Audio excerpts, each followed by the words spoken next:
Shalom Ibu Bapak yang terkasih, apa kabarnya? Yang di atas dan di bawah, boleh kasih salam kiri dan kanan, katakan Tuhan Yesus baik. Haleluya.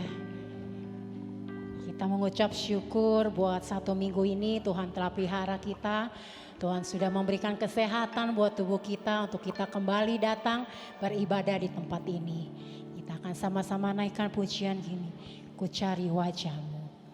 Haleluya Yesus.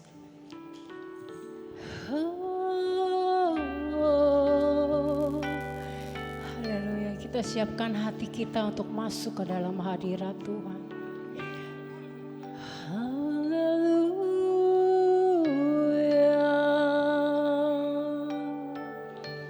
kami mengucap syukur Tuhan.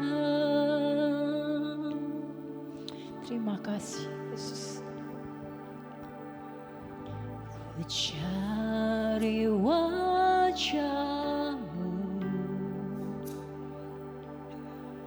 temukan kasih-Mu. Kau bukan Tuhan yang jauh dariku. Mari kita panggil Dia. Haleluya, ku panggil nama-Mu, oh, ku dengar jawab-Mu. Kau Tuhan yang selalu dengar seruan hatiku. Katakan sungguh indah Tuhan, indah Kau Tuhan, penuh kasih dan sayang. Kau tempat penghiburan bagi setiap hati yang terluka. Sungguh indah Kau Tuhan, menara perlindungan. Kau sumber kekuatan bagi semua orang yang membutuhkan. Mari dengan iman kita katakan, ku cari wajah-Mu Tuhan.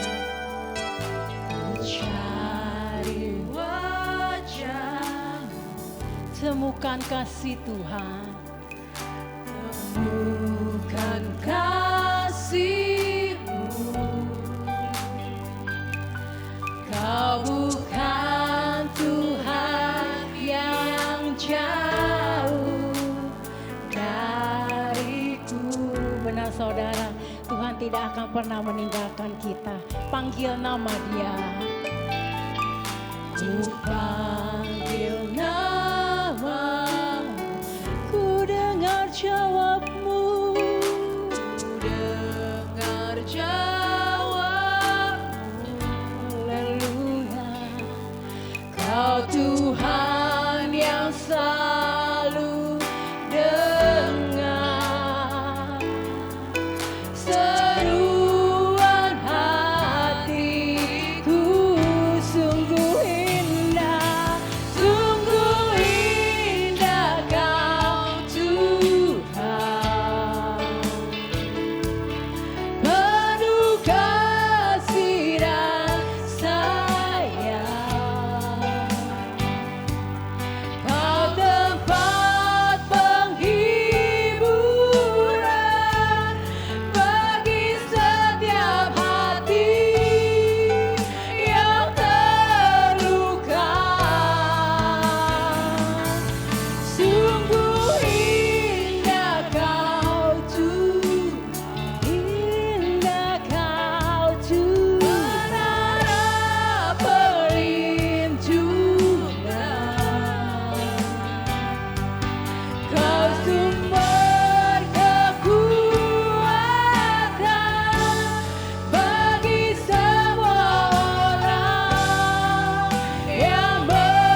Mari nyatakan ucapan syukurmu pada Tuhan. Katakan kau baik Tuhan. Kau baik Yesus. Haleluya Yesus. Amin. Sungguh indah kau Tuhan.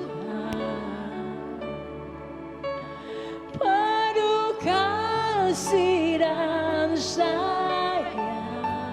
Haleluya. Kau tempat penghiburan bagi setiap hati yang terluka. Sungguh indah kau Tuhan, menara perlindungan. Kau sumber kekuatan bagi semua orang yang membutuhkan. Mari naikkan pujian ini. Haleluya. Sungguh indah kasih. Sungguh indah kau Tuhan. Indah kau Tuhan. Dan sayang. Kau tempat penghiburan bagi setiap hati yang terluka. Sungguh indah, sungguh indah kau Tuhan. Haleluya. Menara perlindungan. Kau sumber kekuatan bagi semua orang yang membutuhkan. Kau sumber kekuatan, sumber kekuatan. Katakan dengan imanmu. Sumber kekuatan. Yeay, haleluya. Kau sumber kekuatan kami. Sumber kekuatan bagi semua orang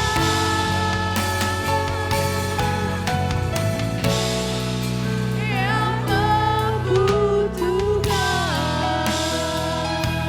Mari beri sorak-sorai bagi Allah kita. Katakan haleluya. Haleluya, haleluya. Haleluya Yesus, kami mengucap syukur Tuhan. Haleluya ya Bapak. Kami siap Tuhan untuk membuka ibadah ini. Tuhan pimpin kami dari awal hingga pada akhirnya. Kau pakai kami, Kau urapi kami semua yang ada di tempat ini ya Bapak. Kami siap memuji, membesarkan nama Tuhan. Yang percaya katakan amin. Beri sorak-sorai bagi Allah kita. Haleluya, silakan duduk Ibu Bapak yang di atas dan di bawah. Haleluya. Terimalah sukacita dari Tuhan.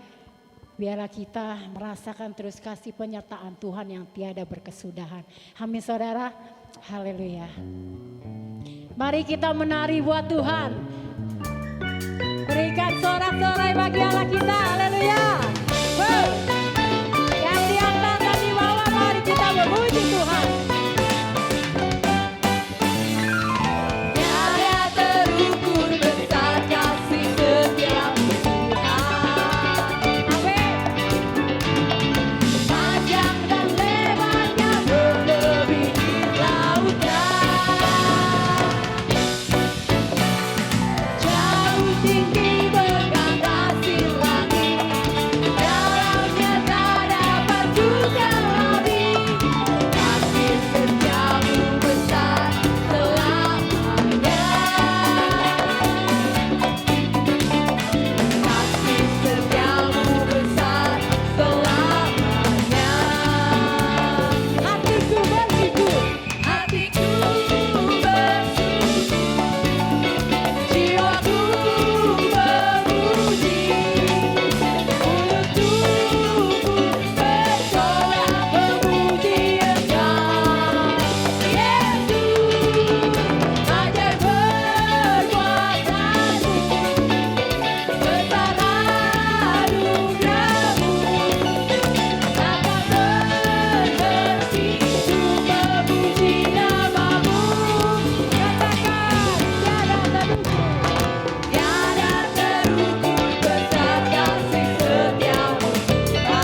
Haleluya, kita bersyukur kasih setia Tuhan tidak pernah berkesudahan dalam hidup kita. Karena saudara, kita akan merasakan kekasih Tuhan yang tak habis-habisnya dalam hidup kita.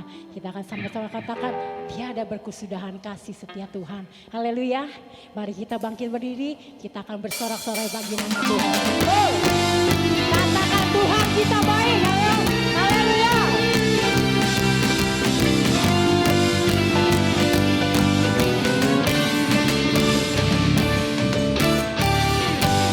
Berkesudahan kasih setiamu Tuhan, selalu baru rahmat-Mu bagiku.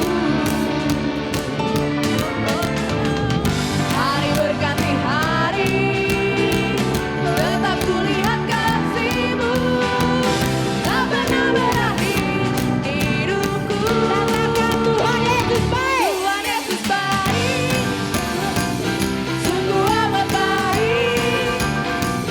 Untuk selama-lamanya Tuhan Yesus baik, Tuhan Yesus baik, Tuhan Yesus baik, sungguh amat baik. Untuk selama-lamanya Tuhan Yesus baik. Haleluya.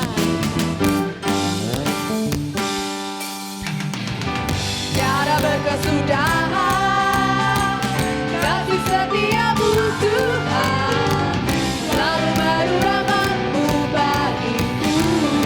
Hari berganti hari, hari berganti hari, tetap kulihat kasih-Mu, tak pernah berakhir hidupku. Katakan Tuhan Yesus baik, Tuhan Yesus baik, oh, amat baik, untuk selama-lamanya Tuhan Yesus baik. Lagi katakan Tuhan Yesus baik, sungguh amat baik, untuk selama-lamanya Tuhan Yesus baik. Untuk selama-lamanya, untuk selama-lamanya, sampai selama-lamanya, dari selama-lamanya, Tuhan Yesus baik. Mari kita beri sorak-sorai mariana kita. Silakan duduk Bapak Ibu yang di atas dan di bawah. Amin. Mantap ya musiknya. Kita semakin bersemangat di dalam Tuhan, saudara. Ya, kita akan siapkan hati kita untuk memberikan persembahan buat Tuhan. Kita akan berdoa. Haleluya. Mari kita satukan hati, kita berdoa untuk persembahan kita. Bapa di surga, kami bersyukur, berterima kasih untuk pagi menjelang siang hari ini kami sudah boleh memuji, memuliakan Engkau Tuhan. Kami percaya bahwa hati-Mu disenangkan Tuhan lewat pujian kami Tuhan. Dan saat ini kami akan memberikan persembahan, biar kiranya Tuhan Yesus memberkati persembahan yang nantinya akan kami berikan Tuhan. Memberkati seluruh sidang jemaat Tuhan dalam setiap usaha pekerjaan apapun, diberkati, dibuat berhasil oleh Tuhan. Dan gereja-Mu Tuhan selalu diberkati oleh Tuhan. Kami bersyukur, kami memberi persembahan dengan penuh sukacita. Haleluya. Amin. Selamat memberi Bapak Ibu Tugas terkasih. persembahan. Kita akan berikan yang terbaik buat Tuhan. Bila ku buka mataku dan lihat wajah-Mu, ku terkagum.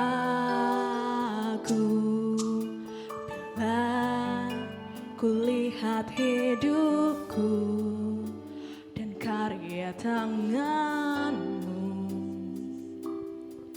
ku tersanjung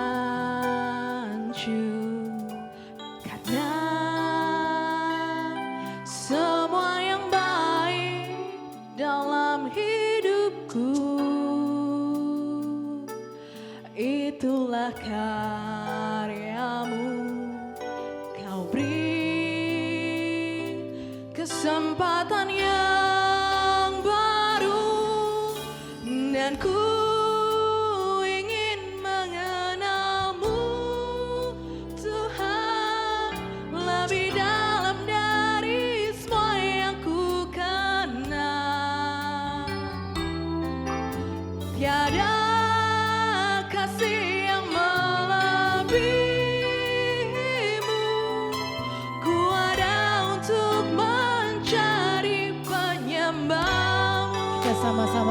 pujian ini dari awal. Haleluya Yesus. Bila ku buka mataku dan lihat wajahmu, ku terkagum. Bila ku lihat hidupku dan karya tanganmu, ku tersanjung karena semua yang baik dalam hidupku itulah karyamu. Kau beri kesempatan yang baru dan ku ingin mengenalmu, Tuhan, lebih dalam dari semua yang ku kenal. Tiada kasih yang melebihimu. Ku ada untuk menjadi penyembahmu. Kita sama-sama bangkit berdiri. Kita akan siapkan hati kita untuk menerima kebenaran firman Tuhan. Haleluya Yesus. Terima kasih Tuhan. Lebih dalam dari semua yang ku kenal. Tiada kasih yang melebihimu. Ku ada untuk menjadi penyembahmu. Biar jemaat saja yang naikkan pujian ini. Katakan tiada kasih. Bila ku buka mata. Haleluya Yesus. Nyanyikan dengan imanmu. Ku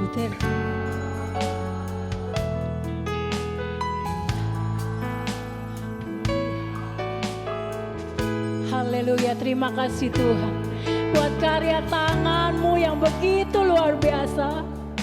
Haleluya Yesus. Haleluya. Nah, yes. Semua yang baik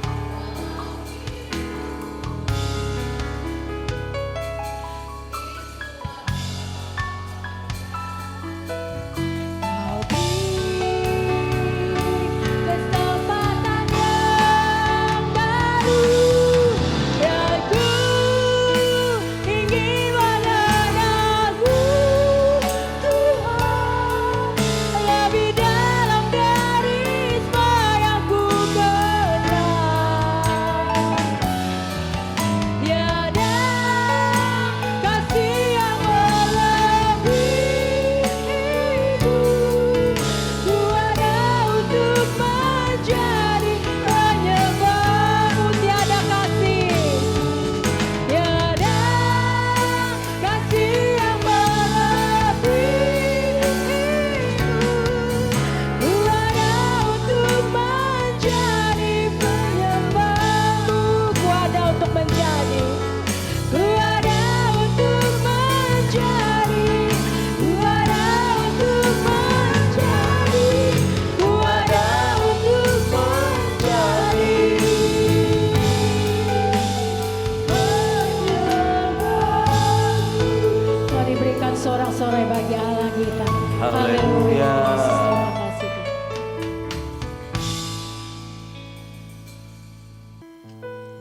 Dalam roh berarti kami hidup dalam lahir baru, roh yang baru, pertobatan menjadi awal penyembahan kami.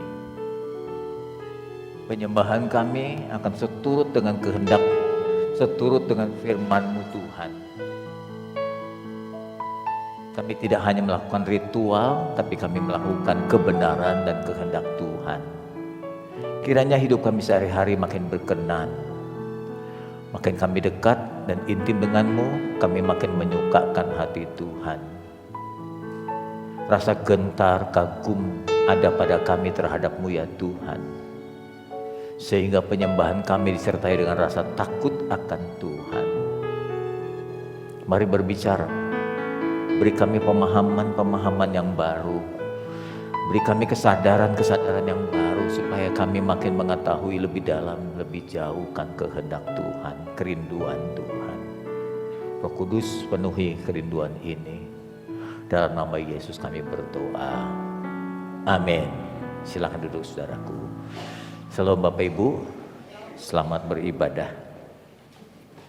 Saya dengar minggu kemarin yang datang tidak sebanyak hari ini ya. Oke. Puji Tuhan, Ibu Bapak, hari ini tema firman Tuhan berbicara tentang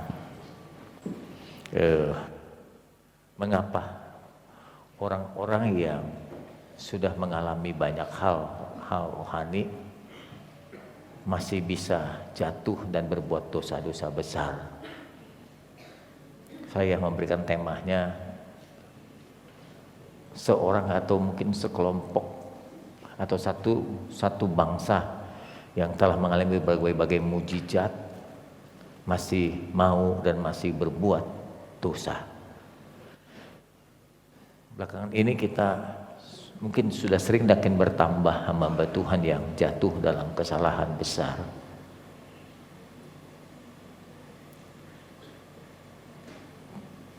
Ada teman sekelas waktu kami menyelesaikan S2, beliau adalah seorang yang dipakai Tuhan luar biasa. Sekarang sudah dipecat dari pelayanannya, karena melakukan hubungan seksual sejenis gitu. Kadang-kadang kita nggak bisa pikir bahwa hamba Tuhan yang begitu brilian, begitu hebat dipakai Tuhan ternyata punya penyimpangan-penyimpangan yang selama ini tidak diketahui banyak orang. Ibu Bapak, ini akan terjadi lagi. Malam belakangan ini saya mendengar bukan cuma satu, ada beberapa hamba Tuhan yang punya gaya hidup seperti itu, gitu. Sukanya dengan sejenis, ya, sejenis bakpao, sejenis. Heran, sampai saat ini saya sendiri masih bertanya, mungkin nanti dokter atau ahli jiwa yang akan menjawab. Sebetulnya munculnya penyimpangan seksual seperti itu karena genetik atau karena pengaruh lain. Tapi kalau dokter Andi mengatakan sih, dia berkata itu pengaruh luar. Karena dia berkata 2 anak kembar dididik dalam keluarga yang sama, tapi pada saat besar punya keinginan seksual berbeda. Nah itu berarti bukan genetik. Itu menurut beliau begitu. Kemarin dia berikan seminar juga di MD kita, di kelompok wanita Betel. Beliau berkata begitu. Kalau genetik nanti Tuhan yang dipersalahkan, kenapa Tuhan melahirkan anak seperti itu gitu, atau orang seperti itu dengan keinginan yang berbeda. Sebetulnya saya sendiri masih ragu sampai sekarang, nggak tahu sumbernya dari mana. Tapi memang beberapa hal bisa terpengaruh lingkungan, bisa pembentukan keluarga, bisa ya, kekerasan keluarga bisa, pergaulan bisa, tapi genetik juga mungkin bisa gitu. Nah ini yang mana nggak tahu ini. Baiklah, hari ini kita coba bahas ini. Apa sih akarnya orang yang sudah begitu dekat dengan Tuhan, dipenuhi Roh Kudus, dipakai luar biasa dengan mujizat-mujizat gitu ya. Ternyata kehidupannya berantakan banget. Ya. Tadi yang seperti katakan hidup dengan sejenis, dan itu bukan yang pertama loh Bapak Ibu. Saya sudah temui teman saya 3 hamba Tuhan. 2 sudah keluar, 1 masih melayani. Dan itu gereja-gereja besar. Jauh lebih besar dari gereja kita, jauh lebih besar, jumlahnya jemaatnya ribuan. Kok bisa gitu dipakai Tuhan? Nah, juga anak-anak Tuhan, jemaat Tuhan yang diberkati Tuhan, katanya penuh Roh Kudus, berbahasa lidah tiap kali beribadah gitu ya, punya karunia tertentu. Tapi kok berbuat dosa yang besar gitu? Kok bisa begitu Tuhan membiarkan ini terjadi? Apa sih penyebabnya? Waktu saya membaca buku Jim Swaggart, ketika dia di penjara kurang lebih 5 tahun di Amerika, dia berhubungan dengan sekretarisnya 8 tahun, lalu dia menggunakan uang gereja ya untuk membangun vilanya, membangun rumahnya. Akhirnya terbongkarlah keduanya, mulai dari hubungan dengan Staris, kemudian keuangan gereja dipakai begitu rupa, puluhan miliar, didakwa, masuk penjara 5 tahun. Di penjara dia menuliskan buku itu dan saya membaca buku itu. Ya, beliau berkata, mengapa sih ada hamba Tuhan seperti saya ini yang sudah katanya tanda kutip mengasihi Tuhan, melakukan perintah Tuhan, dekat dengan Tuhan, dipakai Tuhan, diberkati Tuhan dalam banyak hal. Terus kemudian setelah itu di akhir tulisannya dia berkata, satu masalah terbesar adalah tidak takut akan Tuhan. Dia kenal Tuhan, dia dipenuhi Roh Kudus, dia mengenal firman, dia mengajar firman, tapi dia tidak takut akan Tuhan. Nah, ini menjadi kunci Bapak Ibu. Jadi ternyata ada banyak orang kenal Tuhan, kenal firman, belajar firman banyak, melayani sini dan sana, dipakai luar biasa, tapi tidak ada rasa takut akan Tuhan. Itu yang sering saya singgung beberapa kali. Kenapa banyak orang Kristen tidak berbuat dosa? Disogok nggak mau, gitu ya. Pertama karena nggak dapat kesempatan. Dosanya tidak menggoda dia. Terus kemudian yang kedua digoda, tapi dengan godaan-godaan yang kecil. Itu dapat ditolak. Tapi kalau godaannya besar gitu, kalau rasa takut akan Tuhan itu ada dimanapun, seharusnya seorang itu dapat menolak dosa Bapak Ibu. Dan itu menjadi akar daripada penyebab mengapa banyak orang-orang yang sudah mengalami berbagai mujizat, keajaiban dari Tuhan, karunia dari Tuhan. Katanya sih dekat dengan Tuhan, sudah dipenuhi dengan Roh Tuhan, kok masih jatuh dalam dosa besar. Baiklah, mari kita mulai masuk. Di dalam kitab Ulangan pasal 10 ayat 12 sampai 14 berkata begini. Maka sekarang hai orang Israel, apa yang diminta daripadamu oleh Tuhan Allahmu selain dari takut akan Tuhan. Tuhan sebetulnya nggak minta terlalu banyak, dia cuma minta salah satu yang terbesar adalah takut akan dia. Kata takut akan dia, kalau saya melihat akar dari bahasa Ibrani, itu sebetulnya punya arti gentar akan dia, kagum akan dia, menghormati dia. Jadi bukan takut dengan pengertian yang salah, nanti saya akan uraikan takut yang salah dengan takut yang benar. Ya, rasa takut itu bukan cuma takut loh, seperti takut kepada setan, takut kegelapan, bukan itu. Tapi di dalam rasa takut itu ada kekaguman kita akan kedahsyatan Tuhan. Rasa gentar kita, rasa segan kita, rasa hormat kita. Itu yang Tuhan minta. Hiduplah menurut segala jalan yang ditujukannya. Rasa takut akan Tuhan itu nanti sejalan dengan taat pada firman Tuhan. Mengasihi Tuhan dan beribadah. Kalau orang berkata, aku takut sama Tuhan, lu gentar, tapi gak pernah beribadah. Itu omong kosong. Sebab takut akan Tuhan itu kan datang rasa hormat. Rasa hormat itu yang membuat dia menarik dia datang beribadah menghormati Tuhan. Beribadahlah kepada Tuhan Allahmu dengan segenap. Nanti saya singgung nih beberapa kebiasaan orang Kristen. Kalau beribadah banyak yang enggak segenap hati, enggak serius gitu beribadah kepada Tuhan. Nanti saya singgung pada bagian terakhir. Dengan segenap jiwa, berpegang pada perintah dan ketetapan Tuhan yang kusampaikan kepadamu pada hari ini supaya baik keadaanmu. Ujung-ujungnya Tuhan meminta kita takut akan Dia, kita nanti diberkati. Keadaan kita jadi baik, keadaan kita jadi sejahtera, keadaan kita akan jadi bahagia. Sesungguhnya Tuhan Allahmu yang empunya langit dan bumi, itu alasan mengapa kita mesti gentar dengan Dia. Bahkan langit yang mengatai segala langit, bumi dan segala isinya adalah ciptaannya. Mestinya kita gentar dan takut akan Dia. Itulah tadi yang saya katakan, mengapa orang yang sudah dipilih Tuhan, dipilih pasti gak salah oleh Tuhan ya. Jadi kalau Tuhan memilih Yudas, bukan Tuhan yang salah, Yudas yang salah. Jangan bilang kita berutang budi kepada Yudas gara-gara Yudas mengkhianati Yesus kemudian dihukum dan dihukum dosa kita diampuni. Nah, utang budi kita sama Yudas. Jangan begitu logikanya Bapak Ibu. Memang Yudas menjadi perantara. Tapi kalau sampai dikatakan kalau Yudas gak mengkhianat, ya yang lain. Rencana Tuhan gak mungkin gagal, akan berjalan penebusan itu. Sampai Tuhan berkata, mengapa datang pengkhianatan datang dari muridku sendiri. Ya Tuhan sih mengharapkan kalau bisa jangan muridnya pengkhianatan itu datang. Bisa kan banyak orang Farisi, ahli Taurat kan bisa saja ya menangkap dia tanpa pengkhianatan muridnya kan, tanpa harus Tuhan dijual 30 keping perak. Jadi orang yang sudah dipilih Tuhan mungkin bukan Tuhan yang salah. Tuhan pakai orang itu juga tidak salah. Tuhan mau kerajaannya, Tuhan mau jemaatnya diberkati Tuhan dengan memakai orang yang dipilihnya. Bukan Tuhan yang salah. Ya, dia dekat dengan Tuhan, bukan Tuhan yang salah juga. Itu kerinduan Tuhan dan kerinduan kita. Tuhan mengurapi orang yang dipakainya juga bukan salah Tuhan. Dan kalau dia jatuh dalam dosa besar, saya yakin sebelumnya Tuhan pasti memperingati orang itu berkali-kali. Bukan salah Tuhan juga, tapi kekerasan hati dan rasa takut tidak ada pada orang itu. Ya, sehingga ia melakukan hubungan sejenis, melakukan dosa besar, pelacuran, pencurian uang gereja dan lain-lain, Ibu Bapak. Itu terjadi banyak berbagai gereja di seluruh dunia.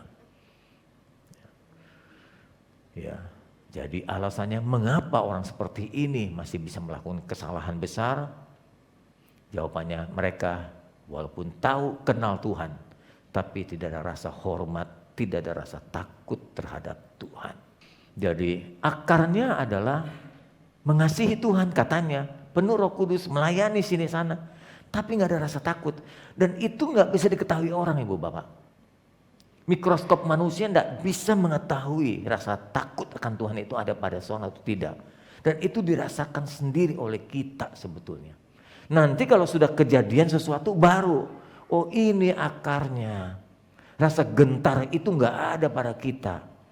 Sebab orang yang gentar akan Tuhan, takut akan Tuhan, itu di mana-mana pun dia ada, dia menjaga kekudusan hidupnya, kebenaran hidupnya, tanpa perlu dikontrol oleh gembala, tanpa perlu dia tegur orang lain. Dimanapun dia berada, dia pasti ada mata Tuhan yang melihat, ada mata Tuhan yang melihat, ada mata Tuhan yang melihat. Begitu. Anak sekolah minggu kan dinyanyikan, mata Tuhan melihat apa yang kita perbuat, apa yang baik, apa yang jahat. Oleh karena itulah jangan berbuat jahat, Tuhan melihat. Tuh nyanyian itu masih saya ingat sampai sekarang. Jadi istri nggak lihat, suami nggak lihat, teman nggak lihat, gembala nggak, tapi Tuhan matanya melotot, nggak pernah tidur. Kasihan Tuhan tuh begadang terus melihat saudara. Yesus mau saimok katanya begitu kalau bahasa Inggrisnya. Ibu Bapak kekasih, jadi mengapa kita harus takut dan hormat kepada Tuhan? Saya minta sama Yuni cari gambar yang mengilustrasikan kegentaran kita. Sulit, ya udah kasih gambar aja bagaimana Yesus itu bisa meredakan angin tofan. Itu membuktikan betapa dahsyatnya dia. Alam pun tunduk, gelombang tunduk, ya. Amukan apa pun tunduk karena dia Tuhan. Dan rasa hormat itu ada mesti pada kita. Mazmur mengatakan dalam 89. Sebab siapakah di awan-awan yang sejajar dengan Tuhan? Maksudnya kata awan-awan itu di langit. Kalau bahasa Inggris mengatakan di heaven. Siapa sih yang sejajar dengan di alam semesta ini? Yang sama dengan Tuhan di antar penghuni sorga bahkan sekalipun. Allah itu disegani bukan hanya oleh manusia. Tapi malaikat pun, setan pun segan dengan dia. Waktu Yesus datang ke Gadara. Ada orang kerasukan setan, orang yang kerasukan itu sampai lari dan sujud tersungkur. Hei engkau anak Allah yang maha tinggi, apa masuk datanganmu karena waktumu belum tiba. Sujud sampai begitu, bayangkan setan sujud, jemaat enggak lu. Coba lihat jemaat tuh kalau lagi ibadah, bukan sujud main HP malah. Ya, setan saja sujud, takut, segan. Sangat ditakuti melebihi semua yang ada di sekeliling Tuhan. Ayat 9, ya Tuhan Allah semesta alam, siapakah yang seperti Engkau? Engkau kuat ya Tuhan, dan kesetiaanmu ada di sekelilingmu. Engkau lah yang memerintahkan kecongkakan laut, artinya gelombang laut yang sangat dahsyat. Tsunami ditakuti orang, tunduk pada dia. Ya, Tuhan yang memerintahkan, Engkau juga yang meredakan gelombang yang besar itu. Jadi Mazmur menggambarkan betapa dahsyatnya Allah itu. Kok nggak ada kegentaran pada umatnya. Melihat keadaan ini seharusnya kalau kita melihat alam semesta. Sekali waktu Anda keluar dari rumah tengah malam melihat keluar. Langit nan biru, bintang-bintang langit nan biru begitu luar biasa. Mestinya ada kegentaran sampai engkau berkata seperti Daud berkata, siapa aku ini Tuhan sehingga engkau peduli kepadaku, sehingga engkau mau mati bagiku. Kalau aku melihat ciptaanmu, siapa aku yang terlalu kecil di hadapanmu. Jadi kalau kita melihat alam, itu baru melihat alamnya saja, ciptaan Tuhan. Rasa gentar itu harus ada pada kita. Rasa kagum itu ada, rasa hormat kita itu ada. Tiap-tiap minggu atau diawali dengan Sabtu, hati dan jiwa kita sudah disiapkan begitu rupa untuk datang kepada Tuhan dengan rasa gentar. Kita bukan hanya mempersiapkan persembahan yang terbaik, tapi mempersembahkan hati kita yang tulus dan serius. Umat Israel sebagai salah satu contoh adalah umat yang tidak takut akan Tuhan. Ya, umat yang tidak takut akan Tuhan. Padahal umat ini, kalau lihat berlatar belakangnya, padahal umat ini apa sih yang belum pernah dialami? Di tengah-tengah dunia ini tidak ada satu bangsa sedahsyat Israel yang pernah mengalami pengalaman berjalan dengan Tuhan secara pribadi. Bangsa mana yang pernah dituntun Tuhan secara langsung? Tidak ada kecuali Israel. Ya, bangsa ini dituntun oleh Tuhan, dipilih. Ini dari ratusan mungkin ribuan suku bangsa di dunia ini, hanya Israel yang dipilih menjadi umat pilihan. Dari Israel lah datang juru selamat. Dari Israel lah lahirlah Yesus Kristus. Jadi kalau dikatakan Israel bangsa pilihan, ya memang gak salah. Allah begitu mengasihi dan memperhatikan umat ini sampai sekarang. Saya tahu. Walaupun Israel itu pernah menolak Yesus, jadi bangsa yang dipilih Tuhan. Bukan cuma dipilih, dibela. Brengseknya udah gak karuan bangsa ini. Tegar tengkuk, keras kepala bangsa ini. Sudah dipilih, dibela, lalu dibebaskan dari perbudakan. Dan diberkati, diberikan tanah lagi. Pertama dibebaskan dari budak Mesir. Karena kerasnya Firaun sampai Tuhan turun tangan menghajar negeri Mesir itu sampai 10 tulah. Dari air jadi darah sampai anak sulung Firaun dibunuh. Habis keras kepala. Kalau Firaun berkata, aku biarkan sekali saja dihajar Tuhan. Lalu dia lunak hati, Tuhan gak mungkin hajar dengan 9 tulah yang lain. Karena keras hatinya Firaun, maka dihajar Tuhan sampai kapok gitu. Sampai gak tahan lagi. Sampai rakyat Mesir berkata kepada Firaun, kalau engkau terus berkeras hati, hancur Mesir ini akan tenggelam bersama dengan lautan. Sampai begitu rupa. Ya udah, akhirnya Firaun menyerah. Ketika dia melihat anak sulungnya mati, nanti akan habis semua. Tuhan bebaskan Israel dari perbudakan itu. Dan tiap anak sulung di Mesir mati, sampai anak Firaun pun mati, duduk di pangkuan taktanya. Betapa hebatnya Tuhan itu. Ya, kalau Anda nonton film The Ten Commandments, wah luar biasa itu, luar biasa sekali itu. Kedua, jalan karena dari Mesir untuk ke Kanaan memang lewati padang gurun, nggak ada jalan lain. Kita berkali-kali lewat itu, kalau naik bus itu 8 jam.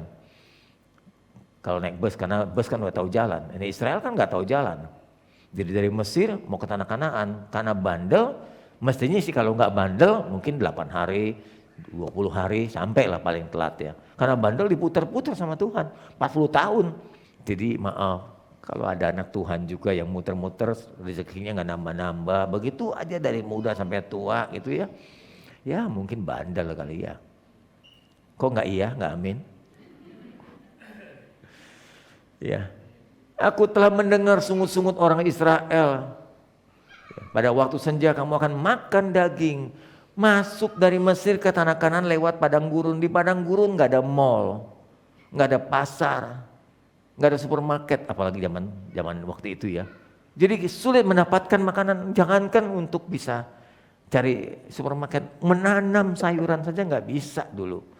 Jadi gersang banget. Ya, yang namanya padang gurun nggak semuanya pasir Bapak Ibu ya. Karena saya sudah injak itu ada gunung juga, ada bukit juga, tapi kering. Sedikit sekali rumputan. Bayangkan satu bangsa yang besar hampir 3 juta orang berjalan di tempat seperti itu. Kelaparan Bapak Ibu. Jangankan 3 juta, 1 orang aja bisa nggak tahan. Pernah Musa kan lari dari Mesir di padang gurun Hampir mati dia sampai harus minum dengan keringatnya sendiri. Tahu dari mana? Film. Keringat sendiri dia harus minum, dia peras keringatnya. Kan dalam suhu panas yang begitu rupa, keringatnya keluar banyak. Dia minum balik dari keringat sendiri. Kalau enggak mati kehausan. Ibu bapak, di tengah-tengah gurun yang ganas seperti itu, Tuhan tetap bisa merawat 3 juta orang. 3 juta orang dalam 40 tahun. Bayangkan Bapak Ibu. Kalau 2 hari aja orang bisa tahan. Kalau 40 tahun 3 juta orang gimana kasih makan? Tuhan kasih mana? Pagi turun mana? Pagi turun mana? Mungkin menjelang sore ada daging. Jadi ada roti, ada daging. Ada roti, ada daging. Ya, sehingga umat Israel hidup tetap dalam keadaan sehat. Saya tidak tahu mana itu kandung senyawanya apa saja di dalam, tidak tahu saya. Pasti mungkin makanannya terbaik lah, roti terbaik. Sehingga nggak butuh vitamin suplemen lain. Karena Alkitab mengatakan selama 40 tahun tidak ada yang mati karena penyakit. Nggak ada, mati karena dihukum Tuhan. Betapa hebatnya pemeliharaan Tuhan terhadap umat pilihannya. Apalagi diberi kesehatan. Disinggung dalam Ulangan 29. 40 tahun lamanya aku memimpin kamu, hai Israel. Berjalan melalui padang gurun, pakaianmu tidak jadi rusak. Kenapa disinggung pakaiannya? Tidak ada mall yang jual pakaian ganti buat mereka selama 40 tahun. Anda berpakaian bisa berapa lama? 10 tahun robek kan pasti.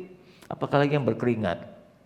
Ya, 40 tahun mereka menggunakan pakaian yang sama. Bisa tahan, kasutnya pun gak rusak.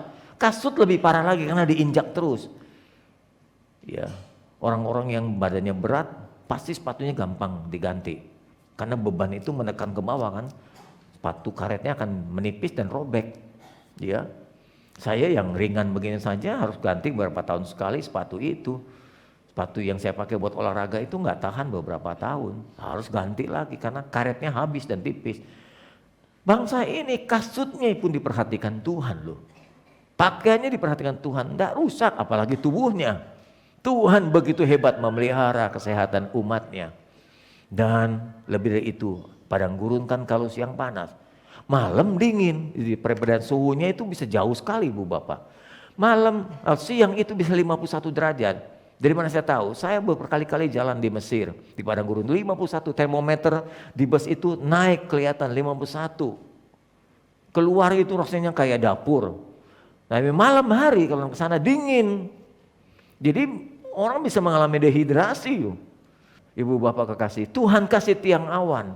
Bukan hanya sebagai penuntun jalan pada tiang hari, kalau tiang api malam hari, tapi juga untuk menyesuaikan suhu. Kalau siang hari Tuhan kasih tiang awan sebagai pelindung, payung untuk berteduh. Jadi kalau enggak kan panas banget. Panas banget, kasih tiang awannya nggak kecil, gede sekali Bapak Ibu. Dan kalau malam pasti tiang api. Dan itu nggak mati-mati, nggak pernah berhenti selama perjalanan 40 tahun. Hebat sekali Tuhan itu. Tuhan berjalan depan mereka pada siang hari dalam tiang awan dan menuntun mereka di jalan pada waktu malam kasih tiang api. Untuk menerangi, selain untuk menerangi fungsinya, juga untuk menyesuaikan suhu. Sehingga mereka dapat berjalan siang dan malam. Kalau Tuhan bilang enggak stop, jalan terus malam juga. Ya, dengan tidak beralih tiang awan itu. Tidak pernah beralih, terus mengikuti perjalanan bangsa ini, umat ini. Dan tetap pada siang hari dan tiang api pada malam hari di depan bangsa itu sebagai penuntunnya. Hebat banget Tuhan ini. Tetapi, nah ini bangsa yang sudah dipilih, dipelihara, dijaga, dilindungi, diberkati, melawan juga, nggak ada rasa takut. Pada satu kesempatan Musa nggak ada, gembala nggak ada. Nah itu tuh umat begitu tuh jemaat. Kalau gembala nggak ada, udah amburadul dah. Makanya ada yang bilang Pak Samuel jangan pensiun dah, ya nanti domba-dombanya kucar kacir katanya gitu. Kemarin ada seminar di Palem. Yang memberikan seminar itu ahli saraf dan tulang belakang. Yang sering banyak menyinggung soal saraf kejepit. Ternyata dokter itu adalah anak teman saya, Dokter Tobias kalau nggak salah. Pasti Sinta mungkin kenal di Karawaci ya. Ya, oke. Asistennya dari, Siloam. Katanya membantu tim dari Dr. Profesor Eka itu, Dr. Tobias. Dia berkata gitu dah tadi soal masalah saraf kejepit. Kok bicara saraf kejepit ya? Oh iya, pensiun. Dia bilang kita tidak boleh pensiun. Ditegur saya. Ini pasti pesan Tuhan nih, udah mau pensiun kok dibilang gak boleh. Kalau pensiun diam, tubuh kita jadi gampang rentan sakit. Ntar yang biasa banyak gerak tiba-tiba gak gerak, terus gerak seleo lagi. Ngambil barang ke belakang gitu langsung sarafnya kejepit. Aduh, macam aja gitu ya. Jadi sebaiknya walaupun kita sudah tua, jangan diam. Tapi banyak gerak aja gitu. Gerak nggak usah yang berat-berat gitu. Stretching saya bilang boleh nggak? Sebab saat kita sebelum olahraga kan stretching kan begitu. Ya boleh, tapi jangan yang terlalu keras banget gitu. Biasa pelan-pelan begitu. Supaya geraknya juga nggak terlalu kaku. Jadi yang tua nggak boleh diam, ya. Tidak ada kata tua gitu. Baik, kembali ke masalah ini. Ibu bapak kekasih, jadi bangsa yang sudah dipilih Tuhan, diberkati Tuhan, disayangi Tuhan, lihat banyak mujizat, berjalan dengan Tuhan secara pribadi, tidak ada bangsa yang seperti ini, tetap saja bandel. Gembalanya nggak ada, naik ke Gunung Sinai, Bapak Musa naik ke Gunung Sinai, di bawah nggak karuan, bikin pesta. Dipikir Musa udah nggak ada lagi nih, udah pensiun nih, udah out ini, udah pass away nih. Ada koit gitu lah ya, masa preman koit. Udahlah kita tuntun sendiri aja gitu. Mereka buat patung lembu emas. Dibuat patung lembu emas, gantiin Tuhan, mereka menyembah. Wah, sakit hati banget Tuhan. Sama seperti yang awal tadi, udah dipilih Tuhan, hamba Tuhan, dipakai Tuhan dengan banyak mujizat, ya. Diberikan karunia ini dan itu, diberkati. Tetap saja satu kali berbuat salah lagi, dosa besar lagi. Kenapa? Jawaban tadi, tidak takut akan Tuhan. Rasa takut akan Tuhan itu enggak ada pada orang itu, Bu. Mungkin ada sedikit, tapi rasa gentarnya enggak ada gitu. Hormat yang besar tuh enggak ada. Ya melayani tetap. Mengasihi Tuhan, iya Tuhan, aku mengasihi Tuhan, makanya aku melayani, makanya aku beribadah, makanya aku khotbah, makanya aku mengajar. Tapi rasa gentar sesungguhnya dalam sanubari yang paling dalam itu nggak ada. Nggak ada rasa hormat, nggak pernah takut akan Tuhan itu. Demikian Tuhan menulahi bangsa itu akhirnya karena mereka telah menyuruh membuat anak lembu buatan Harun itu. Nah Harun kan kakaknya Musa. Kok orang yang sudah begitu dekat dengan Musa tahu bagaimana Tuhan memakai Musa dan Harun sendiri membiarkan itu.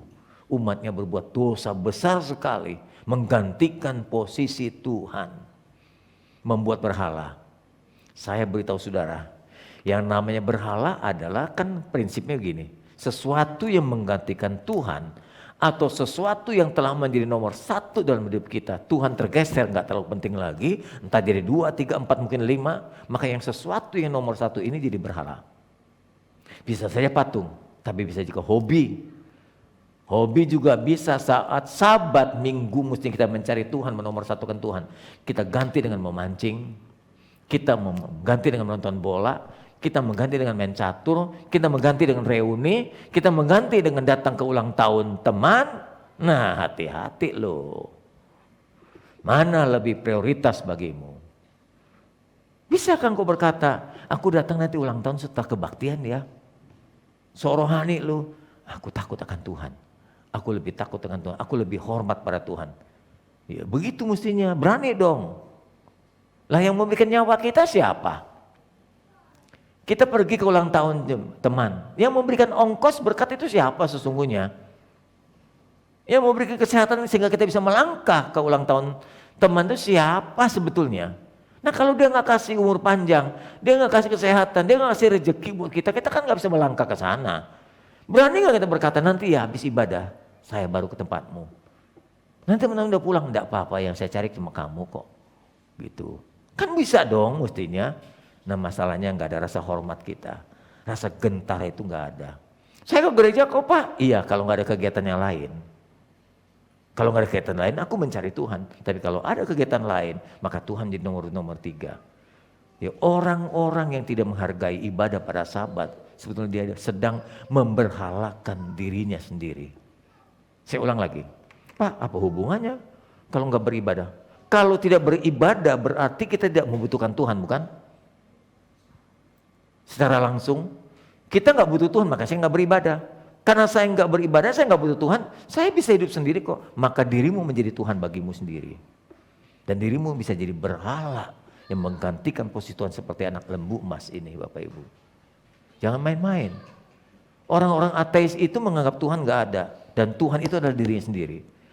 Ada seorang ateis yang pernah saya jumpai di Mangga Besar saat makan di kebun kelapa. Dia bilang, untuk apa ke gereja? Dia pengusaha dari Surabaya. Saya tahu katanya dia berkata, saya datang ke Surabaya. Saya bilang, besok waktu itu hari Sabtu jumpa dengan dia. Besok beribadah dong. Saya pikir orang Surabaya, Chinese banyak yang Kristen. Dia bilang, saya nggak Kristen. Untuk apa saya ke gereja cari Tuhan? Saya usaha, saya diberkati, saya bisa seperti ini, itu keringat saya sendiri. Wah, jadi sombong tuh orang. Jadi artinya dirimu itu Tuhan bagimu sendiri. Semua rezeki berkat itu datang dari dirimu ya. Umur panjang juga dirimu kan. Nyawa juga dari dirimu ya. Nah kan kita nggak bisa jawab kalau dia bilang nyawa. Rezeki mungkin oke. Tapi itu pun seharusnya Tuhan yang memberkati. Kalau Tuhan nggak berkati, yuk kerja setengah mati pun nggak dapat banyak. Nggak dapat banyak, mungkin bisa kosong. Ya, bukankah berkat Tuhan yang diberikan kepada kita saat kita masih tidur, kata Mazmur. Jadi bangsa ini yang sudah mengalami banyak, tanda kutip, kata banyak itu udah macam-macam. Makan ketemu dengan Tuhan secara pribadi dengan pengalaman 40 tahun, dengan pengalaman sehari 2 hari loh. 40 tahun di padang gurun itu kan dahsyat banget itu. Melihat kemuliaan Tuhan begitu rupa. Saya sendiri belum pernah alami seperti itu. Kok bisa-bisanya buat patung lembu emas menggantikan Tuhan? Saya sudah iring Tuhan 43 tahun. Tapi sekalipun saya nggak pernah lihat wajah Tuhan, kemuliaan Tuhan seperti tiang api, tiang awan ini. Umat Israel 40 tahun tiap hari melihat tiang awan, mana diturunkan tiap hari, burung puyuh tiap hari diberikan. Tapi masih bisa melawan. Akarnya adalah nggak ada rasa gentar dengan Tuhan. Nggak ada rasa takut akan Tuhan. Nggak ada rasa hormat. Dia tidak membayangkan betapa dahsyatnya Tuhan itu. Dia nggak takut kalau Tuhan hajar. Ternyata memang Tuhan hajar habis-habisan. Di padang gurun itu Ibu Bapak, kalau pernah membaca tulisan 1 Korintus 15 itu tulisan Paulus. Tuhan menghajar umat itu habis-habisan. 3 juta orang, sebagian besar nggak berkenan kata Tuhan, dibunuh di padang gurun. Rupanya di satu pihak Tuhan sayang, dari pihak lain juga Tuhan bisa murka Bapak Ibu. Terhadap orang-orang yang tidak menghormati kekudusan Tuhan itu sendiri. Tuhan menghukum umatnya dalam 1 Korintus 10, bukan 15. Aku mau supaya kamu tahu saudara-saudaraku, hei jemaat Tuhan, nenek moyang kita itu berbicara tentang masa lalu. Bangsa Israel semuanya sudah berada dalam pelindungan awan. Mereka telah melintasi laut. Mereka menjadi pengikut Musa. Mereka sudah dibaptis dalam awan, bukan lagi dalam air kolam renang. Ya, mereka semua makan makanan rohani termasuk mana. Mereka minum dari batu karang yang disebutnya. Sebab mereka minum dari batu karang rohani itu sendiri. Bukan cuma batu karang fisik, rohani. Yesus sendiri batu karang itu. Kristus, tapi sungguh pun demikian pengalamannya sangat dahsyat. Allah tetap tidak berkenan kepada sebagian besar dari umat Allah. Karena mereka akhirnya ditewaskan di padang gurun. Ibu Bapak, satu pihak kita melihat Tuhan begitu sabar, tapi pihak lain Tuhan bisa menghajar habis-habisan. Seperti apa sih Pak rasa takut itu? Hati-hati, jangan kita samakan rasa takut satu dengan rasa takut yang lain. Ya, ada orang rasa takut, saya gambar neraka supaya Anda jadi takut ya. Rasa takut yang salah ini. Ada orang saya beribadah lupa, saya kebaktian, saya memberi lupa, saya berdoa. Kenapa? Saya takut Pak kalau nggak diberkati. Nah, ini takut yang salah ini.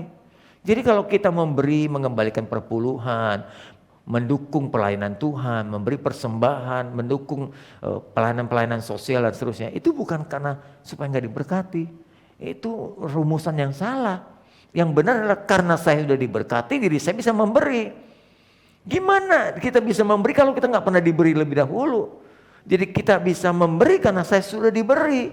Jadi kita mengembalikan dengan rasa syukur, bukan memancing, bukan berjudi. Jadi kalau Anda memberi, bukan saya takut loh, saya pernah nggak mengembalikan perpuluhan beberapa kali, warung saya sepi loh. Warung saya sepi, toko saya sepi. Ketika saya kembali ke perpuluhan, rame lagi. Halo, perdukunan begitu mah. Gereja disamakan dengan perdukunan, jadi ada tumbal yang diberikan yaitu perpuluhan. Bukan begitu rumusannya. Kalau Anda berkata, kok mesti perpuluhan?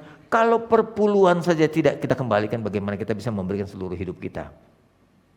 Saya nggak yakin orang yang berkata, aku nggak memberi perpuluhan tapi aku cinta Tuhan, omong kosong. Perpuluhan aja Anda nggak berikan, apalagi seluruh hidupmu. Persembahkanlah seluruh hidupmu sebagai yang berkenan di hadapan Tuhan. Bagaimana mungkin Tuhan cuma minta 10% dari berkatmu? Tuhan nggak minta yang tidak ada padamu. Saya kalau nggak salah kemarin minggu Pendeta Dodi itu berkhotbah. Kalau temanya saja kurang lebih saya bisa tebak dia akan berbicara begitu.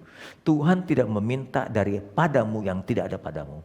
Tuhan meminta sesuatu yang ada padamu yang telah kuberikan kepadamu. Gitu kata Tuhan. Begitu nggak intinya? Pasti nggak bisa. Anda nggak bisa jawab karena nggak datang minggu kemarin. Ada yang datang kebaktian minggu kemarin pasti menebak. Karena dari temanya saya bisa membaca ini pasti hamba Tuhan mengkhotbahkan. Tuhan gak menuntut yang lain. Tuhan menuntut yang pernah dia berikan kepadamu.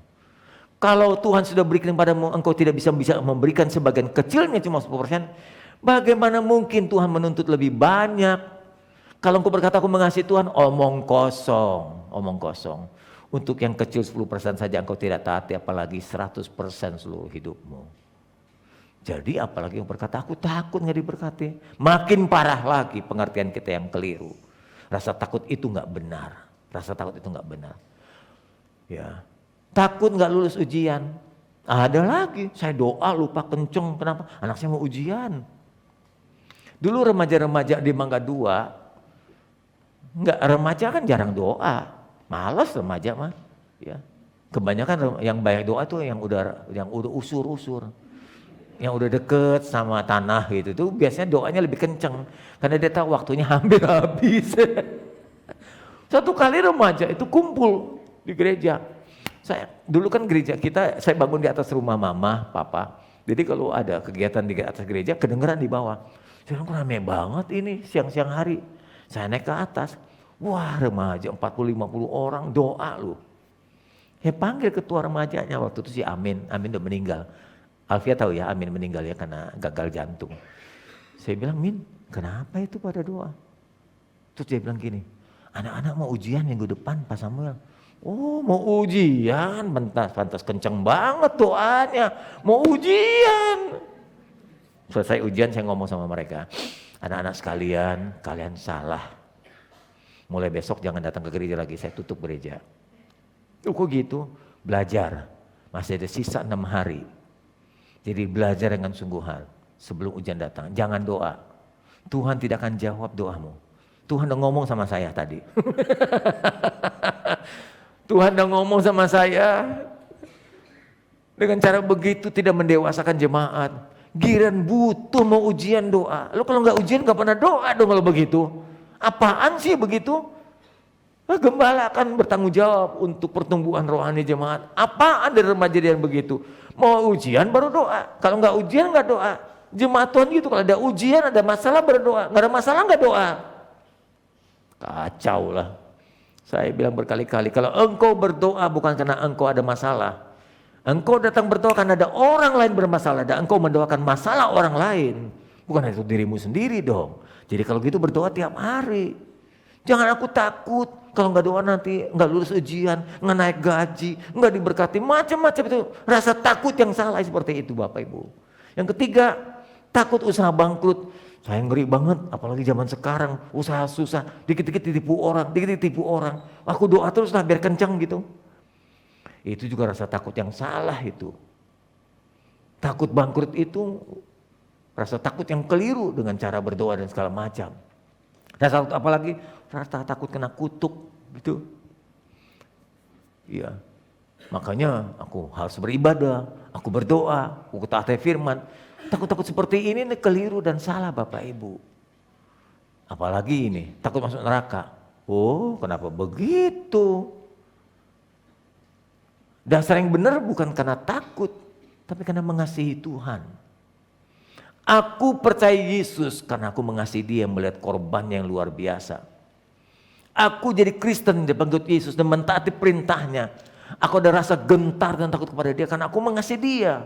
Betapa harunya aku melihat pengorbanan Yesus yang tiada tara itu.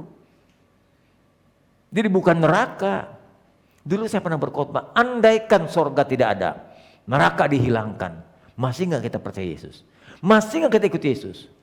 Saya pernah tantang gitu dengan khotbah saya dulu. Kalau sorga tidak ada, neraka tidak disediakan, kita masih mau berbuat baik nggak?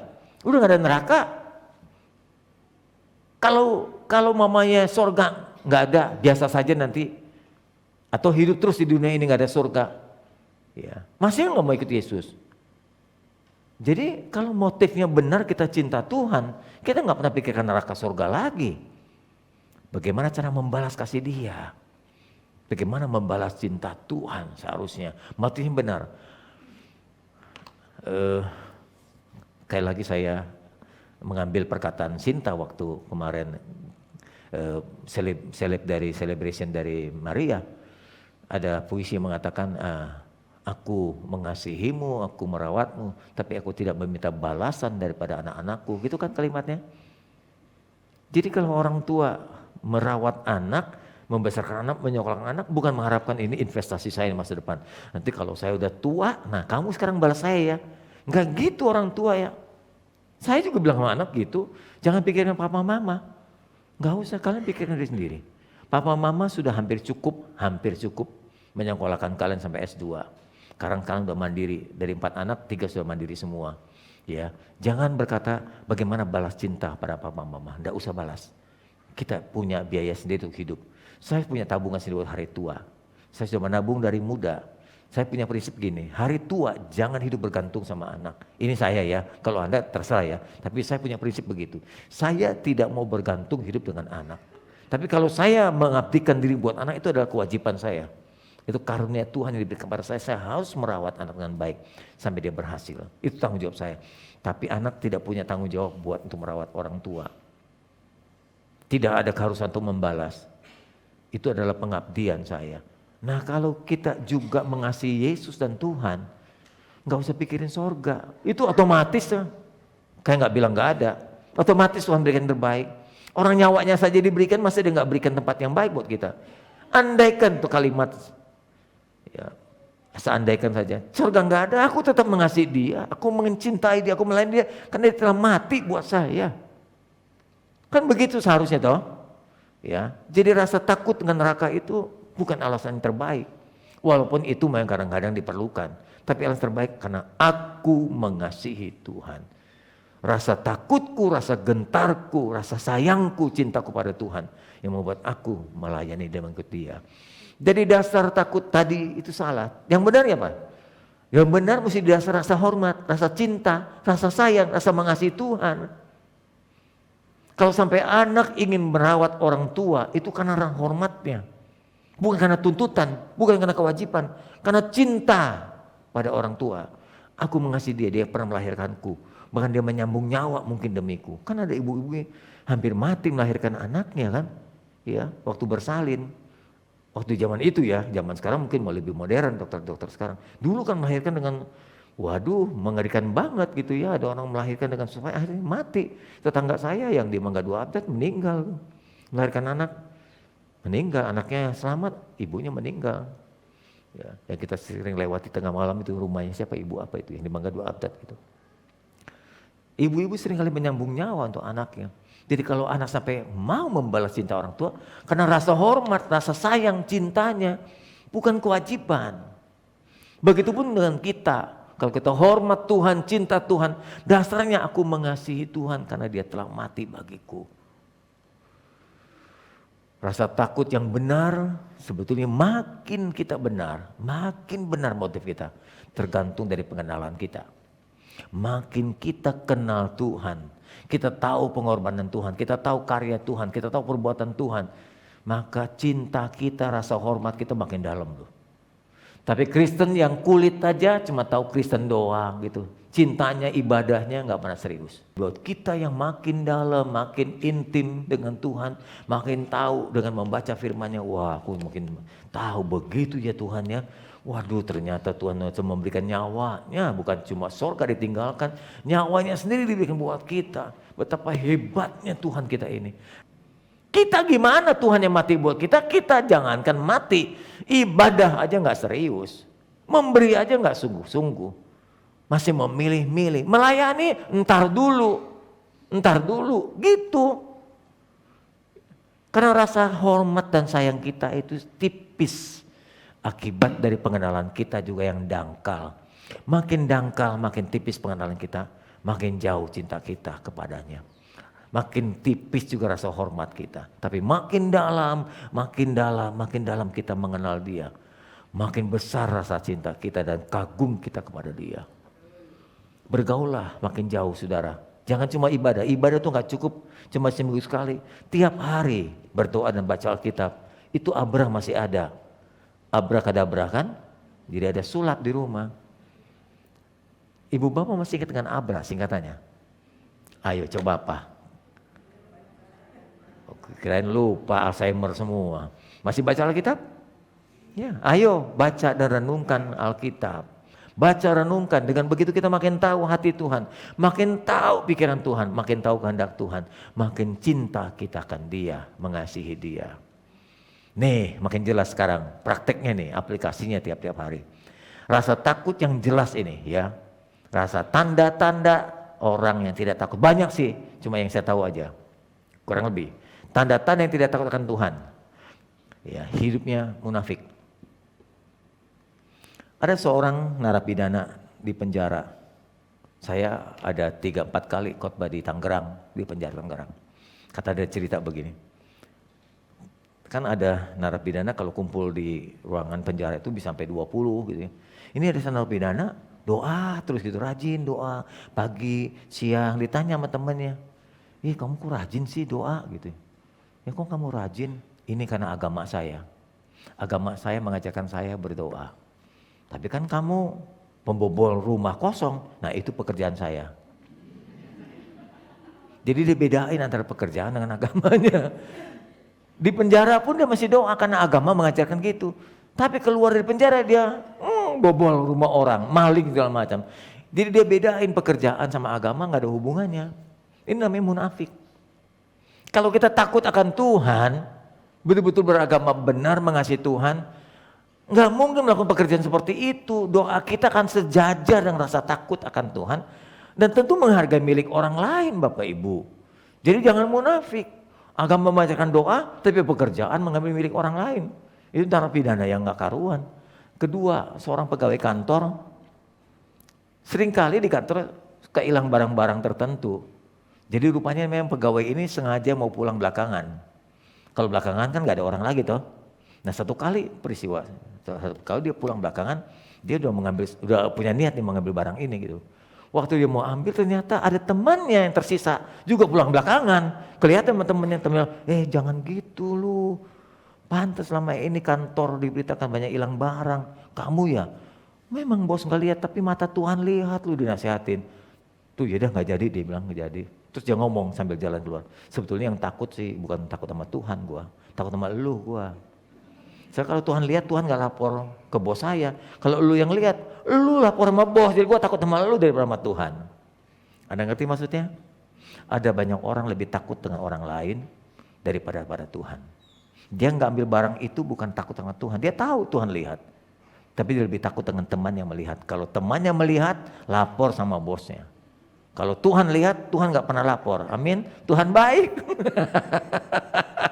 Berkali-kali dia maling, Tuhan lihat dia gak lapor. Aman sama Tuhan mah. Dia kan anak Tuhan. Ini namanya kemunafikan Bapak Ibu. Ya, takut yang benar gak begitu. Ini namanya takut yang keliru. Kedua, jemaat. Tadi kantor kan jemaat. Jemaat kalau beribadah, saya sih gak lihat Roh Kudus yang lapor saya. Roh Kudus lapor, Samuel hari ini ibadah ada 5 orang yang main HP. Ada 3 orang yang ngobrol, ada 1 orang yang main camilan. makan camilan gitu. Dia nggak dengar khotbah. Coba tanya, dia nggak tahu ayat hafalannya apa. Dia nggak tahu inti khotbahnya apa gitu. Jadi orang-orang yang nggak takut akan Tuhan kalau beribadah masih banyak main gadget. Kalau di sini nggak berani, nggak tahu yang di atas. Hati-hati yang di atas, ada CCTV. Jadi jangan main gadget. Saya suka, dulu kan ada peringatan dulu, sekarang juga lupa Arta Mayuni. Biasanya di sini ada tulisan. Selama ibadah berjalan, mari kita juga berjalan-jalan. Selama ibadah berjalan apa kalimatnya? HP dimatikan. Gitu mestinya. Semua order berhenti sementara 2 jam. Setuju nggak? Sekarang peringatan udah nggak ada lagi. Yang memperingatkan pun juga lupa. Yang diperingatkan apalagi lupa. Jadi ini salah satu. Kalau begini keadaannya, ini nggak takut sama Tuhan sebetulnya. Maaf ya, bukan saya nakut-nakuti. Ini tanda nggak takut. Orang-orang seperti ini dia nggak tahu Tuhan ada di sini. Ini sedang menghadap Tuhan nih kita nih. Kita sedang dengar suara Tuhan melalui firman nih. Tadi kita memuji Tuhan, sekarang kita dengar suara Tuhan berbicara. Kita sambilan aja, ngomong-ngomong. Istri saja di rumah, kalau lagi ngomong, suami main HP, digampar lu. Betul nggak Ibu? Gimana? Kan saya pernah ajarkan kalau anak pulang dari sekolah, dapat rapot bagus, dapat nilai bagus, datang, mama, nilai aku bagus. Anda mesti berhenti masak, matikan api, langsung pegang. Oh ya bagus ya, gitu berhenti. Papa yang baca koran-korannya taruh, ngomong sama anak, wah bagus ya, direspon ya. Ntar aja mama lagi sibuk, kayak masak udah tahu nih, buta kali ya, gitu. Itu orang tua yang nggak karuan, nggak mengajar dengan benar itu, nggak mau menjadi konselor yang baik buat anak. Itu dengan orang tua, dengan anak, dengan keluarga, apalagi dengan Tuhan. Mesti ada rasa takut Bapak Ibu. HP matikan semua, udah mati? Ya, kebetulan mati sendiri HP-nya. Yang kedua, seringkali ketiduran. Ada gereja begini, tidur kok bisa gitu ya. Yuk gak takut sama Roh Kudus gitu. Heran saya. Ya.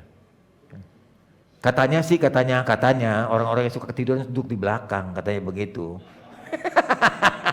Tapi di belakang enggak kok, segar-segar semua. Biasanya, saya kalau di belakang nggak ada yang lihat kan gitu. Dan saya bercanda saja. Jadi ada yang begini Bapak Ibu. Maaf ya Bapak Ibu, jangan gampang tersinggung ya, saya suka bercanda. Jadi kalau bercanda jangan ambil hati. Gitu. Jadi kalau ketiduran itu jangan sampai kita kehilangan rasa hormat kepada Tuhan ketika Tuhan bicara. Lalu yang ketiga, lagi khotbah dia juga ngobrol. Jadi mana bisa kita dengar suara lain? Kita tuh nggak punya kemampuan dua loh Ibu Bapak. Katanya kalau wanita bisa, sambil ini bisa ngiderin ini. Kalau laki nggak bisa. Tapi wanita pun saya juga masih ragu apa bisa 2 hal dikerjakan bersama-sama. HP kita bisa loh. HP kita bisa. Kita lagi dengar lagu, kita bisa pindah ke WA lain. Itu HP. Nah kita kan nggak begitu. Kita nggak didesain begitu. Jadi ketika ada khotbah, dengar, konsen, serius. Jangan ngobrol dengan kiri kanan samping saudara. Setuju? Waktu ngobrol, kita ngefirman. Gitu. Amin? Ayo coba belajar shit gitu. Bagus taat juga rupanya Mat ya. Nah, ya ini lebih parah ini. Nyamil. Kan ada bakmin, bentar kebaktian, gak usah nyamil. Kalau lihat dari belakang malah ada yang lebih parah lagi makan permen karet. Kan nyamilnya lama. Kalau lihat dari belakang kayak kambing loh. Wah nyama. Kalau dari belakang Roh Kudus bilang kambing semua yang kebaktian nih. Ngunyah terus dari belakang Rahaman kelihatan begitu goyang terus kan permen karet. Masa ibadah begini sih Bapak Ibu? Kok rasa hormatnya nggak ada sama Tuhan gitu. Ayo serius. Kalau WL suruh berdiri kita berdiri. WL suruh duduk kita duduk. WL suruh nyanyi kita nyanyi. Sungguh hati diikut sertakan. Jiwa kita ikut serta, roh kita ikut menyembah Dia. Jangan asal tepuk, jangan asal nyanyi. Ya, mari. Apa sih untungnya kalau kita hormat Tuhan? Saya cuma ambil kutip 1 ayat saya, banyak ayat. Janji Tuhan untuk memberkati orang-orang yang menghormati Dia. Haleluya, berbahagialah orang yang takut akan Tuhan, menghormati Dia, yang sangat suka akan segala perintahnya. anak cucu, termasuk mantu nih. Anak cucu mantunya akan perkasa. Kata perkasa itu adalah orang-orang yang mampu menang dalam setiap peperangan. Perkasa itu bukan perang sekali menang, tapi perkasa itu orang-orang yang selalu menang dalam setiap peperangan kehidupan. Ya, perkasa di bumi ini, angkatan orang benar akan diberkati Tuhan. Harta dan kekayaannya dalam rumahnya, kebajikannya tetap untuk sementara. Oh, selamanya. Inilah berkat Tuhan buat orang-orang yang takut akan Tuhan. Mari kita tunduk kepala. Milikilah hati yang takut akan Tuhan. Kita naikkan pujian. Yesusku, penyelamatku. Tiada yang seperti Engkau. Kita naikkan satu lagu ini, lalu para pelayan perjamuan kudus maju ke depan. Kita siapkan hati untuk melayani perjamuan. Dengan perjamuan ini diingatkan betapa besarnya pengorbanan Tuhan.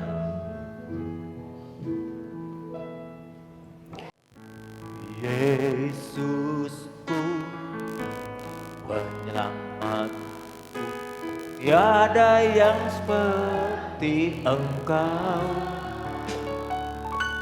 Setiap hari ku memuji keajaiban kasih-Mu,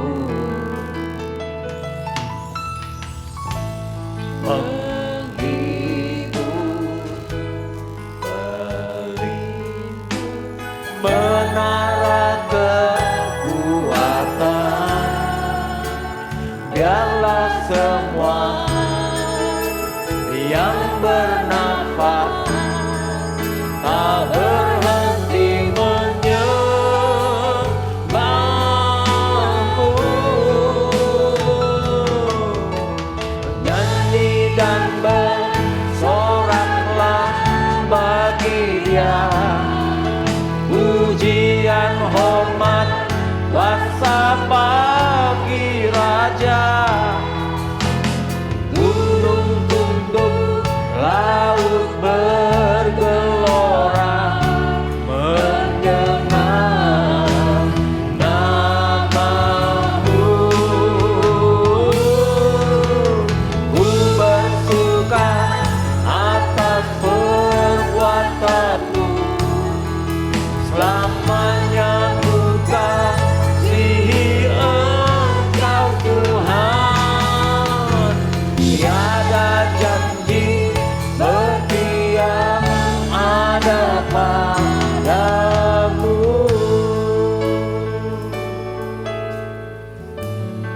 Tuhan, ajar kami takut akan Engkau, gentar dan hormat terhadap-Mu di mana saja, kapan dan pada keadaan apa saja. Berikan kami hati dan pengertian bahwa Engkau selalu ada, mata-Mu melihat, memantau, menyertai, membimbing, berjalan bersama dengan kami. Kalau alam semesta aja gentar, gelombang gentar, gunung tunduk, masakan kami umat-Mu yang kecil ini tidak menghormati-Mu dan takut akan Engkau? Kiranya firman hari ini akan mengubah kebiasaan kami, cara pandang kami ya Tuhan. Rasa takut itu kiranya muncul karena kami mengasihi Tuhan, mengetahui betapa besarnya pengorbanan Tuhan buat kami. Jangan ada rasa takut palsu dalam hidup kami Tuhan, tapi gentar yang sesungguhnya. Apapun yang kami lakukan, dari kami memberi, melayani, menghormati, semua didasari karena kasih kami kepadamu Tuhan, cinta kami kepadamu Tuhan. Kami akan buktikan itu dengan tindakan-tindakan yang mengasihi Tuhan, mentaati seluruh perintah Tuhan. Berkati hamba-Hamba-Mu yang sebenarnya melayani dengan perjamuan, supaya umat-Mu makin diingatkan, diinsafkan betapa besarnya pengorbanan Tuhan demi kami diselamatkan. Kiranya kasih karunia menyertai kami sekalian. Dalam nama Yesus kami berdoa. Amin. Para pelayan Tuhan silakan. Yesusku, Yesusku, penyelamatku, Ku Maria katanya ada di sini. Oh, sorry.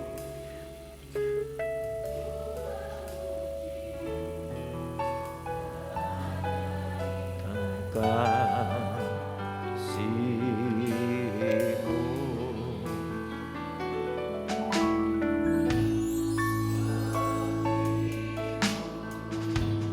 paling menara kekuatan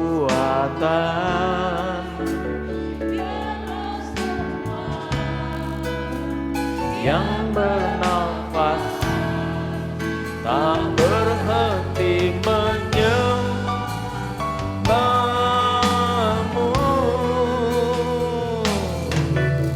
menyanyi dan bersoraklah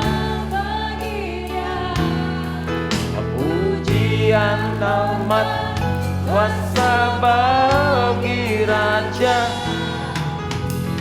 Gunung tunduk, laut bergelora, mendengar namamu. Ku bersuka atas perbuatanmu, selamanya ku kasihi Engkau Tuhan. Tiada janji seperti yang ada padamu.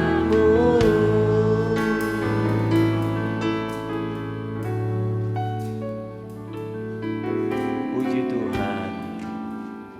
Ada jemaat yang belum mendapatkan roti dan anggur di atas dan di bawah?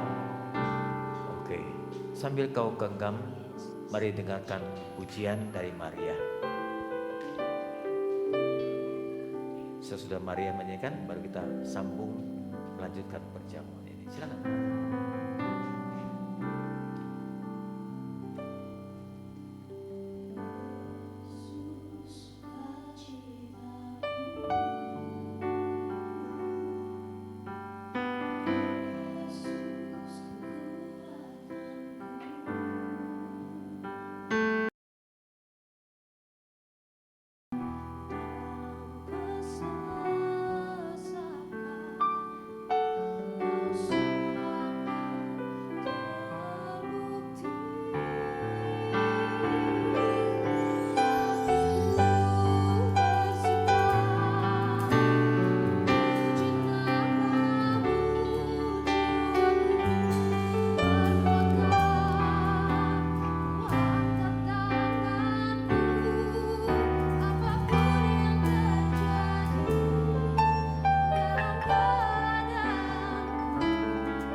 sukacitaku terjadi karena pengorbananmu, kasih sayangmu Tuhan. Oke jemaat Tuhan, siapkan diri. Dan kalau ketika Anda membuka perjamuan itu, perlahan-lahan supaya jangan tumpah ke meja kita.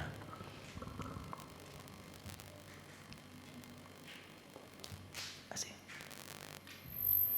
Mari kita bangkit berdiri, menyiapkan diri untuk menikmati perjamuan Tuhan. Peganglah roti di tangan kananmu dan anggur di tangan kirimu.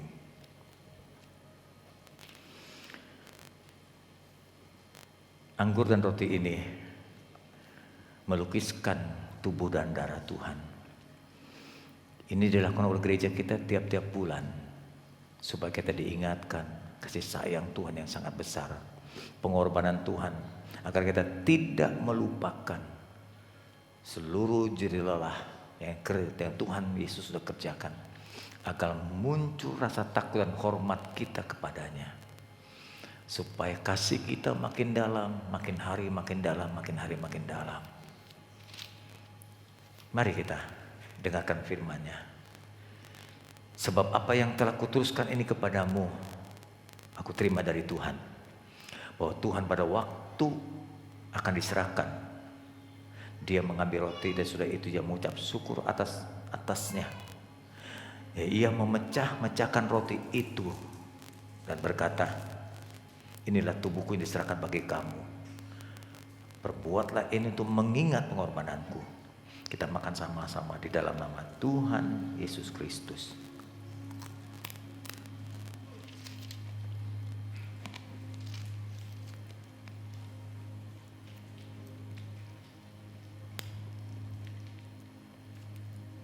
Buka cawan kita,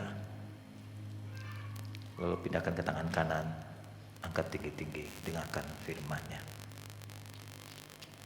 Demikian juga yang mengambil cawan sesudah makan, lalu berkata, cawan ini adalah perjanjian baru,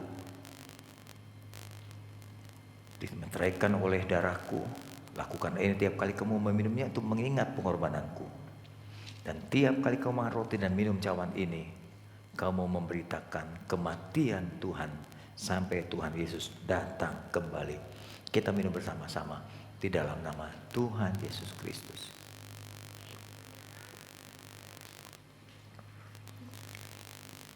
Terima kasih Tuhan. Terima kasih.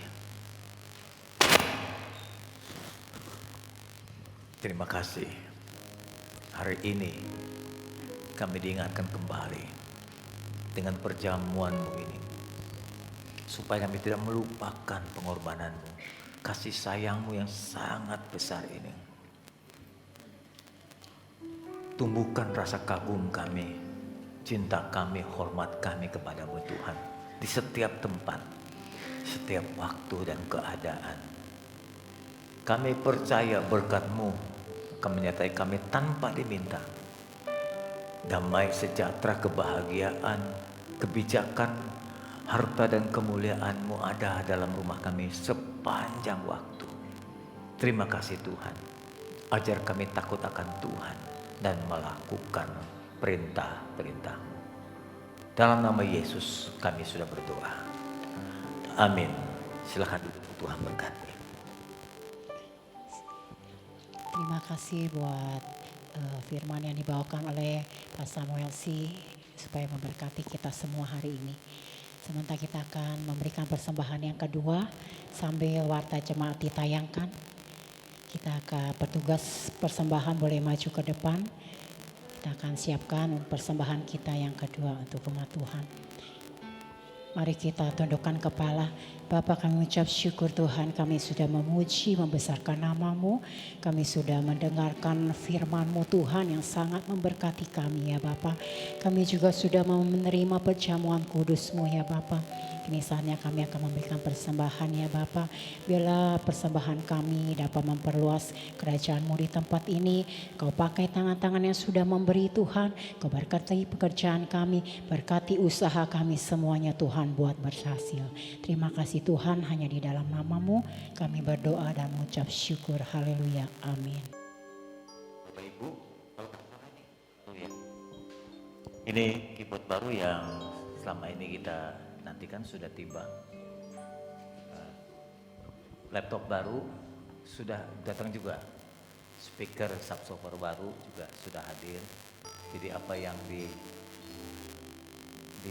rencanakan satu persatu Tuhan genapi. Yang lainnya mungkin belum begitu urgen. Nanti akan makin diteliti oleh operator sound system nanti ya. Di Palem juga akan terus diperbaiki. Mari kita makin berdiri.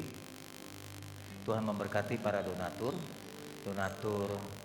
gathering di Kebun Su, donatur perawatan gereja dan peralatan gereja.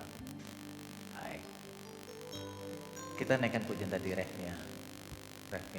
Mari refnya.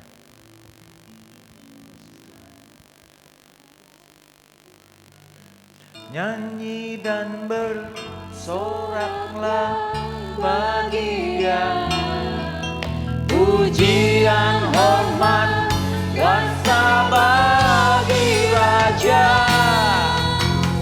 Gunung tunduk, laut bergelora, mendengar nama-Mu. Ku bersuka atas perbuatan-Mu, lamanya ku kasihi Engkau Tuhan.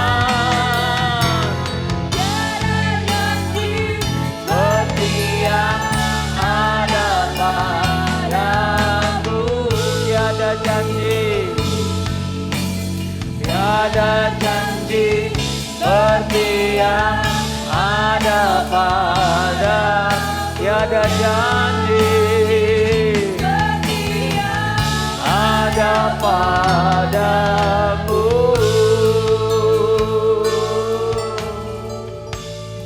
Janji ini akan digenapi bagi setiap jemaat Tuhan yang takut, gentar dan mengasihi Dia.